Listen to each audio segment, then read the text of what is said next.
रविवार को मैं सुबह 12 बजे उठी। मंदिर जाने का प्लान था। मम्मी बाथरूम में थी। मैं ब्रश लेने के लिए बाथरूम का दरवाजा खटखटाया। मम्मी ने कहा, तुम नया ब्रश निकाल कर नीचे नहा लो। मैं नीचे गई और तैयार होकर ऊपर सॉक्स लेने गई। मैंने फिर से बाथरूम का दरवाजा खटखटाया। मम्मी ने कोई रिस्पॉन्स नहीं दिया। दरवाजा तोड़ा गया और देखा। यह बयान retired deputy CMO doctor Arun Goyal की बहू वंशिका गोयल की बेटी की है, जिसने रविवार के दिन का घटनाक्रम बताई है। क्या है पूरा मामला, आइए हम आपको बताते हैं। नमस्कार, मैं हूं आशीष कुमार झा और आप देख रहे हैं हरियाणा तक का यह खास शो क्राइम स्टोरी। वंशिका की बेटी का यह बयान तब सामने आया है जब सोमवार को यमुनानगर पुलिस ने वंशिका के पति को गिरफ्तार कर अपने साथ ले ली।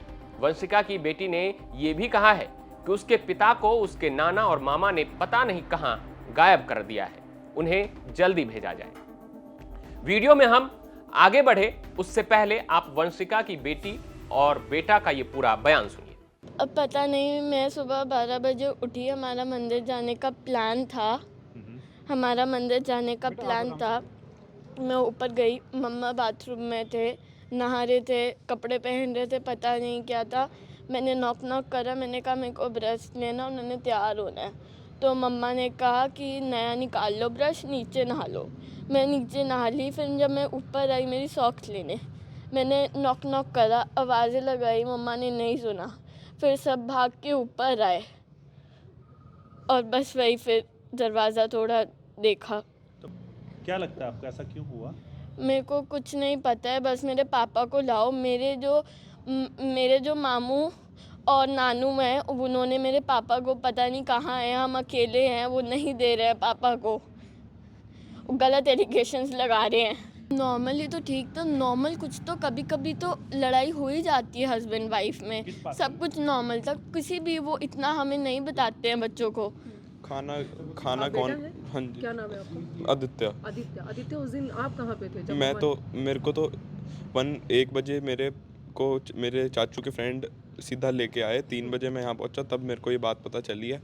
उनका रिलेशन बहुत बुरा नहीं था, सारे मम्मा को सुख देते थे। हम कोई उन्हें किसी बात पे वो नहीं कहता था और मम्मा भी खुश रहती थी, ऐसा कोई वो नहीं था। थोड़ी बहुत लड़ाई रोज़ होती थी। हमने 31 को न्यू ईयर मनाया, 27 को मम्मा का बर्थडे मनाया है, 28 को दादी और मम्मा साथ चंडीगढ़ गए हैं इसके लिए शॉपिंग करने। बिल्कुल सब कुछ ठीक था। तब तक सब कुछ ठीक था? हाँ जी, मेरी हर रोज़ वहाँ से बात होती थी। पिछले दिन भी मेरी मम्मा से बात हुई है। आपके दादू दादी आपके नॉर्मल बात हुई, बेटा कैसा है? मैं बोला हाँ मम्मी ठीक हूँ। खाना क्या खाया? ठीक है। हाँ जी होगी। पढ़ाई हो रही है? ठीक है। जिस दिन मम्मा ने इतना बड़ा स्टेप उठाया, उससे एक रात पहले तक भी आप लोगों को, मतलब घर पे किसी को भी अंदाजा था कि मॉम इतना बड़ा स्टेप उठा सकती है? नहीं, ये तो आज कैसे कोई सोच सकता है कि इतना बड़ा कोई स्टेप उठा लेगा। और आपको पता है कि उनके सुसाइड केस के बाद आपके दादू दादी और आपके जो चाचू हैं और आपके डैड हैं, सभी के ऊपर एलिगेशंस लग रहे हैं कि उनके बिल्कुल मर्डर केस को लेके। गलत लगा रहे हैं। मेरे नानू और मामू फ्रस्ट्रेशन में कर रहे हैं। वो अपनी जगह फ्रस्ट्रेशन में ठीक है, लेकिन आप हमारे साथ ऐसा तो नहीं कर सकते ना, जो बेगुनहगार को हमारी तो फैमिली अब वही रह गई ना। माँ तो हमारी चली गई। जो नहीं है आपको, उन्होंने इतना बड़ा स्टेप उठाया। बहुत दुख है। घर में हो रहा था। नोक झोंक होती थी। कभी पापा नीचे सो गए, मम्मा ऊपर सो गए, लेकिन उसके बाद खुशी के माहौल भी बहुत होते थे। और अभी जो ये रिसेंट पीरियड था, बहुत खुशी का माहौल था। ऐसा कभी भी नहीं हुआ कि हरास किया जा रहा है, मम्मी की कोई ऐसा बेइज्जती कर रहा है, ऐसा कभी कुछ नहीं हुआ। हमेशा मम्मी को पूरी रिस्पेक्ट से, मम्मी को पूरी उससे, बल्कि मम्मा ही कभी कभी ज़्यादा गुस्सा होके, दादी अपना आराम से बैठ जाती थी, रोने लगती थी, दादी भी रोती थी, लेकिन हम नहीं बताते थे किसी को, मम्मा क्योंकि परेशान हो जाएंगी। क्या आप जानते हैं अभी जो हम चाहते हैं वो तो नहीं हो सकता ना। मेरे पापा को प्लीज भेज दो इधर। आप जानते हैं कि आपकी मम्मा का जो बॉडी है उसको उठाने के लिए मना कर दिया गया है। सिर्फ एक ही मांग है आपके नानी जैसे ही देखा सीधा एम्बुलेंस को बुलाया था। मेरे पापा और दादू गए, मेरे पापा को अरेस्ट कर लिया गया। अभी जितने लोग आपको देख सुन रहे हैं, आप बच्चों उन तक क्या मैसेज देना चाहेंगे जिससे आपके पापा दादू सब लोग वापस आ जाएं? क्या कुछ कहना गलत एलिगेशन है, फ्रस्ट्रेटेड एलिगेशन है। बिल्कुल ऐसा कुछ नहीं हुआ है। मम्मा का ये खुद का डिसीजन था, वो क्यों लिया उन्होंने ये किसी को नहीं पता। वंशिका की मौत की ये पहली थ्योरी है, तो वही दूसरी थ्योरी वंशिका के पिता या यूं कहें कि मायके वालों की है, जिसमें उन्होंने वंशिका की हत्या होने की आशंका जताई है। दरअसल रविवार को खबर आई कि retired deputy CMO doctor Arun Goyal की बहू वंशिका गोयल का शव बाथरूम में फंदे से लटका मिला। ससुराल वालों ने इसे आत्महत्या बताया और पुलिस को सूचना दी, जिसके बाद मौके पर पहुंचकर पुलिस ने शव को कब्जे में लिया और मोर्चरी में रखवा दिया।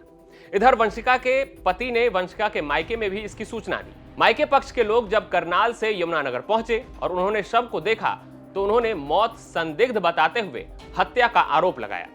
जानकारी के अनुसार पुलिस ने वंशिका के पति करण गोयल, ससुर अरुण गोयल, सास मधु गोयल और जेठ के खिलाफ हत्या और सबूत मिटाने का मामला दर्ज किया है। इस मामले में अभी तक सिर्फ वंशिका के पति की गिरफ्तारी हुई है। सोमवार को वंशिका के शव का पोस्टमार्टम हुआ, जिसमें हैंगिंग डेथ की बात सामने आई। मायका पक्ष ने सभी आरोपियों की गिरफ्तारी न होने तक शव को न लेने की बात कही है, जिसके कारण परिजनों को अस्पताल के मोर्चरी के बाहर ही सोमवार की रात गुजारनी पड़ी। अब इधर दैनिक भास्कर में छपी खबर के अनुसार वंशिका के पिता का कहना है कि वो जैन धर्म से आते हैं। वंशिका की नॉन जैन फैमिली में शादी करवाई थी। वंशिका का नाम पहले ऋतु जैन हुआ करता था। ससुराल वालों ने शादी के बाद ऋतु का नाम बदलकर वंशिका गोयल कर दिया। साथ ही उन्होंने ये भी बताया कि वंशिका के साथ ससुराल वाले कई सालों से दुर्व्यवहार कर रहे थे, मारपीट भी की जाती थी, लेकिन वंशिका ने कभी इसका जिक्र उन लोगों के सामने नहीं किया।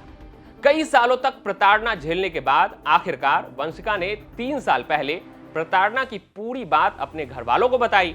साथ ही उन्होंने ये भी बताया कि मौत से 3 दिन पहले उनकी आखिरी बातचीत वंशिका से हुई थी, जिस दौरान भी उसने छोटी छोटी बातों पर परेशान करने की बात कही थी। पिता का आरोप है वंशिका की पहले हत्या की गई, फिर उसके शव को लटकाया गया, जिससे मामला सुसाइड का बन जाए। वंशिका के मायके वालों ने अपनी नाराजगी जाहिर करते हुए हंगामा भी किया था। अब सबसे बड़ा सवाल यह है कि इन दोनों ही थ्योरी में कौन सी थ्योरी सही है? वंशिका की मौत हत्या है या आत्महत्या? और अगर यह आत्महत्या है तो इसके पीछे आखिर वो कौन सी वजह है जिसके कारण वंशिका को यह कदम उठाने के लिए मजबूर होना पड़ा?